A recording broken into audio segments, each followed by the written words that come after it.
For 75 years, Farm Equipment Manufacturers Association members have been bringing choice, value, and innovation to agriculture. Dealers are more profitable with Shortline manufacturers, and customers prefer equipment from FEMA Shortline manufacturers.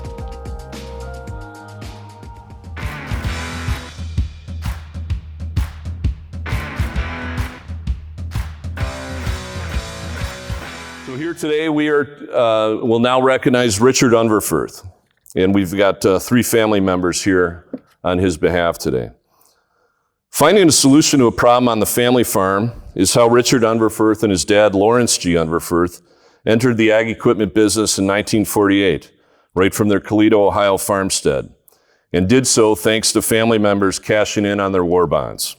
About a dozen years earlier, the father and son had refined a mechanical sugar beet thinning tool.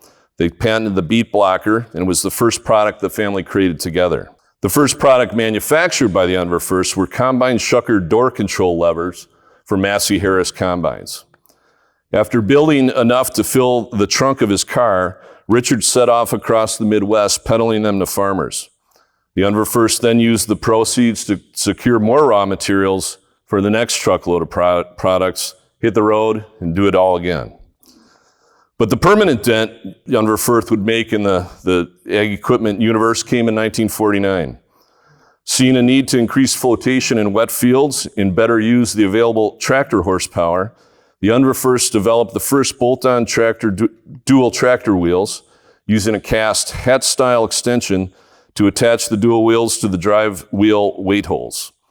Most axles were the shorter stub ones at the time, and the big tractor OEMs wanted to sell big tractors, weren't particularly bothered with the concept of duals, so Richard focused on this growing area in product void and sold these as a kit.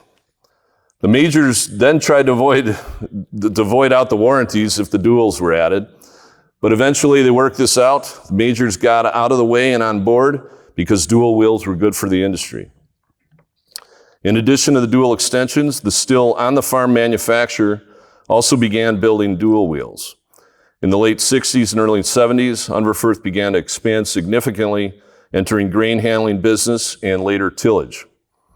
In 1972, Unverferth added gravity boxes and box augers, and as a result of the firm's strategic approaches to M&A and growth. While Richard was skilled in product, analytical skills, and work ethic, his calmness under pressure was cited on numerous occasions and saved many of a situation, including a crisis when a customer announced its intention to bring all production in-house and leave Unverferth on the sideline. What appeared to be a foregone conclusion and a major problem was worked to death by Richard, and continually worked to death until a resolution was met with that longtime customer. He single-handedly saved what would have been a loss of 50% of the company's business at that time. Richard passed away in 2004 at the age of 81. He'd be very proud of his business today, which marks 75 years in 2023 and now spans 12 product categories. It has collected 11 more brands since its inception and operates 7 of those today. Unverferth is recognized as one of the largest and fastest growing independent ag equipment manufacturers in the United States. With us here today are Richard's son, Dave, and Larry. Raise your hand, guys. And grandson, Greg. Let's give the Unverferths a big round of applause.